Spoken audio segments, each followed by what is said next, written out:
ንፕሬዝደንት ኤርትራ ዝኾነ አቶ ኢሳያስ አፈወርቂ ወይዘሮ አዳነሽ በርሀ ብሕማም ምክንያት ኣብ መበል 97 ዕድሜን ከም ዝዓረፋ ናይ መርድእ ወረቐት ትሕብር። አዲስ አበባ የሄዳችሁ ተጋሩ ወታደራዊ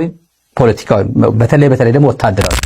ከምንም የጸዳ ነው። ከፈለክ ጣለው ከፈለክ ትራሽ አድርገው። ኣብ ሳዑዲ ዓረብ ናይ ፍርዲ መዝሓም ተቋሪጹ ናይ ምሕረት ኣዋጅ ካብ ዝተገበረሎም ዜጋታት እቶም 320 ሎሚ ናብ ዓዶም ተመልሶም ኣለዉ።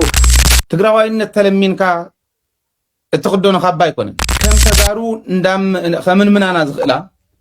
4-5 ዝኾኑ ደቂ ሃፍታም ገንዘብ ስለ ዘለዎም አዲስ አበባ ክጽንሑ ስለ ዝኸዱ ይኮን ብዙሕ ዝኸድዕ ሰብ ዝጠልም ሰብ የጋጥመካ ግን ሰጊርካ ትሓልፍ። ሰላም ደቂ ዓበይቲ ናይ ቻናል ቤተሰብ ሃመን ኢኹም ደሓን ኢኹም ንማዓንቲ ድማ ናይ ወቕታ ለኾነ ናይ ትግራይ ሓደ ነገር ትሕዘልኩም መፅን ኢኹ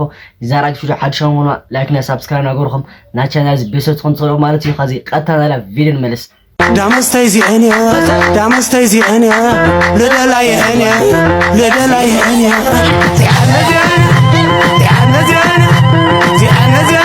ባህልና ሃይማኖትና ፈትል ሓቂት ምን በሬት ብጠስን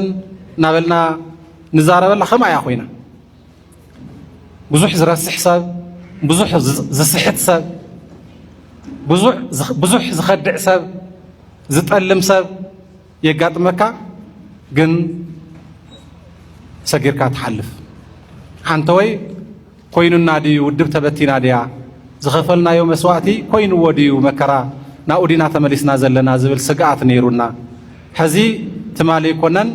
ተስፋ ሰኒቕና ዝብል ካብ ኣብዚኣ ዘለው ስድራ ስዋ ተጋደልቲ ይሰምዕ ነይረ። እዚ ዝኾነሉ ምክንያት ብድሌት መራሕቲ ይኮነን ተምኡ ዝነበርና መራሕቲ ተምኡ ዘለና መራሕትስ ተሓደ ሓያል ተሓደ ድኹም ኮይኑ ይኮነን ንሱ ኮይኑ እቲ ዕላማ እዩ እናሰዓረ ዝወፅእ ዘሎ። እቲ ዕላማ ከዓ እቶም ዝተወሰኑ መራሕቲ ብደንቢ ስለ ዝርድእዎ ብሳይነስ ስለ ዝትንትንዎ እቲኣቶም ግን ስለ ዘይርድእዎ ስለ ዘይትንትንዎ እውን ኣይኮነን። ናይ ምትንታነ ኣይኮነ ናይ ምፍላጥ ኣይኮነ ናይ ዘይምፍላጥ ኣይኮነ እቲ ቁም ነገር እቲ ናይ ህዝቢ ዕላማ ኣብ ውሽጢ ህዝቢ ስለ ዝነብር ክሰዓር ስለ ዘይኽእል ካብ ታሕቲ ንላዕሊ እናፈንቀለ ይወፅእ ኣሎ ማለት እዩ። ስለዚ እዚ ስለ ዝኾነ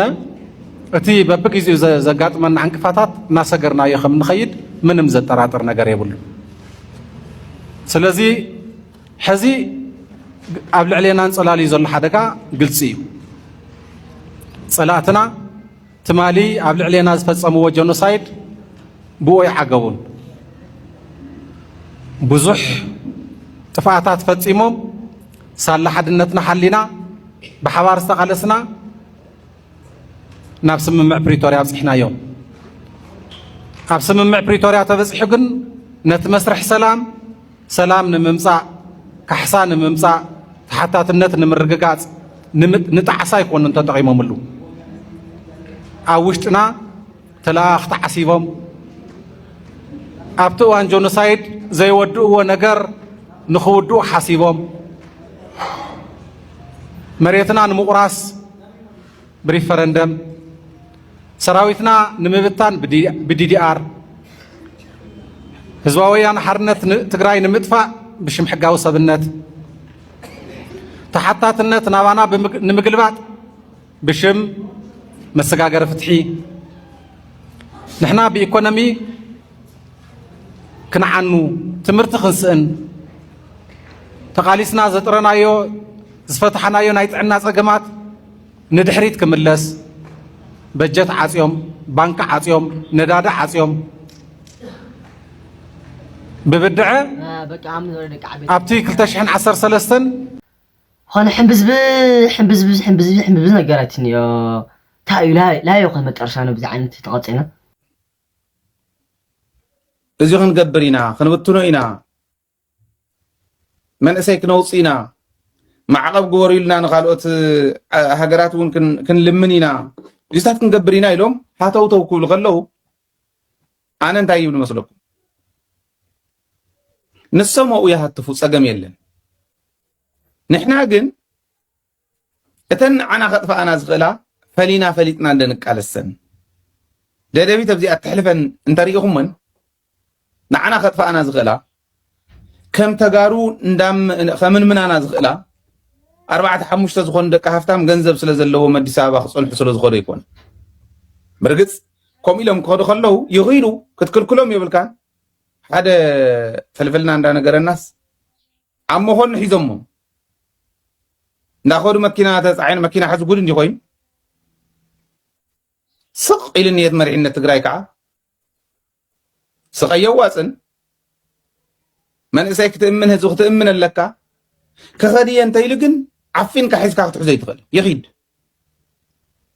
ክኸድየ እንተኢሉ ኣብ ውሽጢ ኢኻ ትእምን እምበር ከይትኸድ ኢልካ ክትሕዞ የብልካ ንስሩ ሒዝኩም ኣይትሕዝዎምን እያ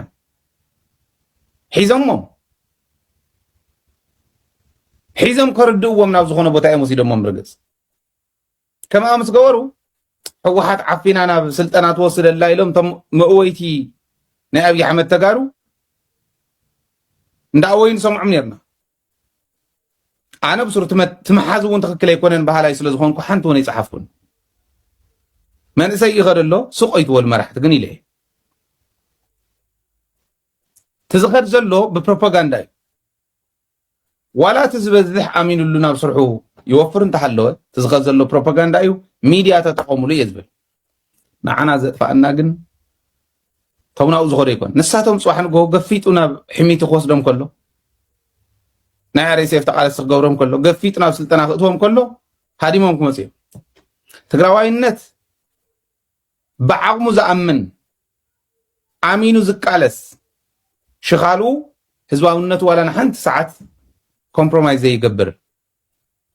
ክኸውን ክኽእል ኣሎ እዚ ዝኸውን እሚንካ እዩ እዚ ዝኸውን ኣገዲድካ ሒዝካ ዓፊንካ ይኮን ገፊፍካ ይኮን ስርዓት ግበሩ እንትንኩም ትገብሩ ዘለኹም እእምኑ ዓቕሚ እንተሃሊኩም ዓቕሚ እንድሕር ዘይብልኩም ናይ ደደቢት ሚድያ ቻናል ዘይኸፍት እንተሃልዩ ንሱ ንክኸፍት ንገርዎ ባዕልና ክንሰርሖ ኢሉ ትግራዋይነት ተለሚንካ እትኽደኖ ካባ ኣይኮነን ትግራዋይነት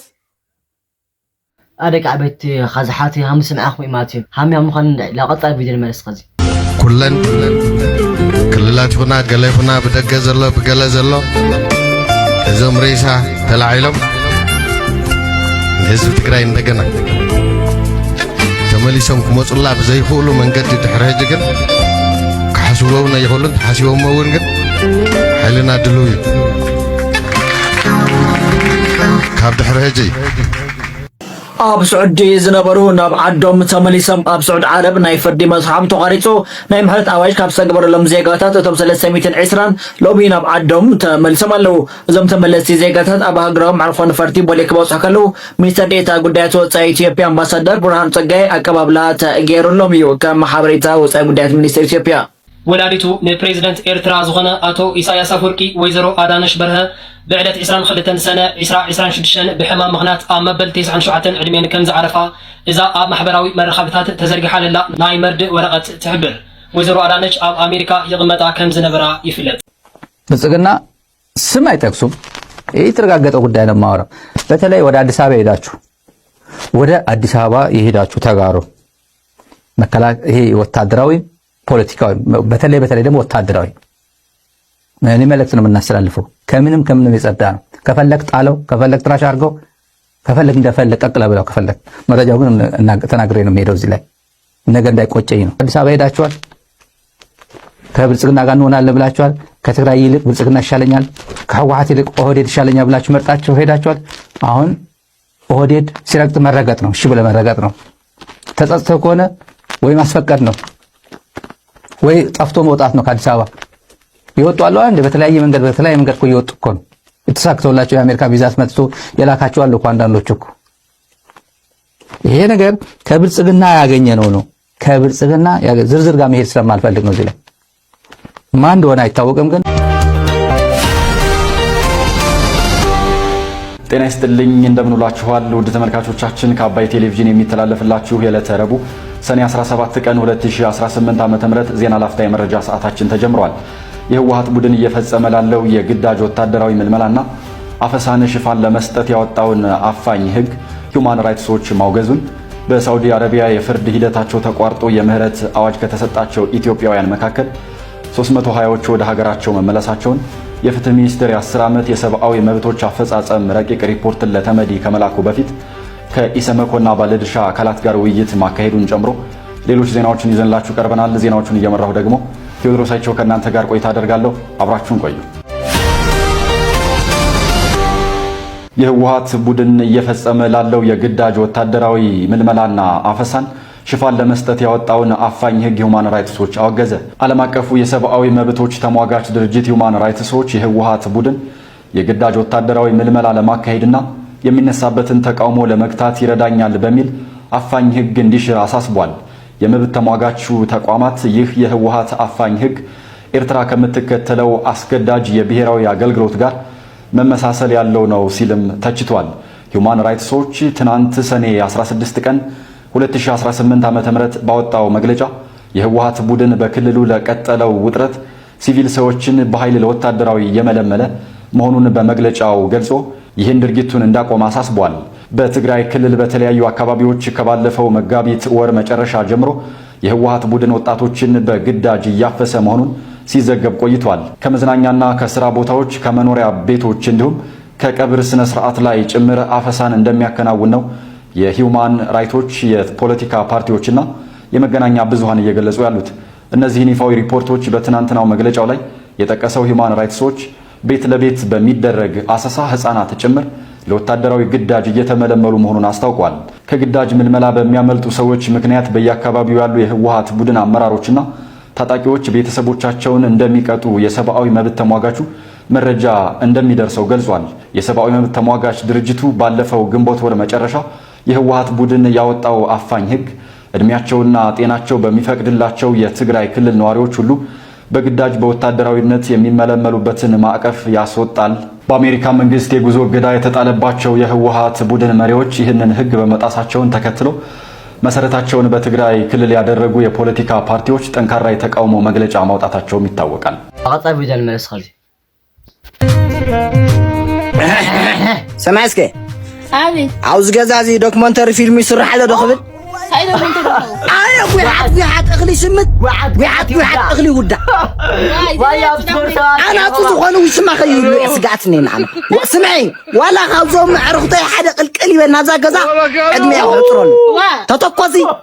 سفي عاد بتوقع مش مالك ويا مش مالك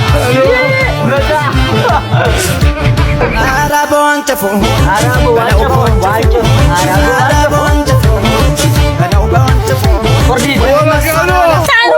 ساعة سمع عنده أنا نصر انتفلتنا لمعت مأذي نير علاش دشتا ولو تلو خاوي بس كان دم تفاس عروي وحالة مثلا اسمه انقرا اتشمتي كان من قريفة نايز خبابي لك من بالسعر يكوي أنا إذا نقع راسي عيون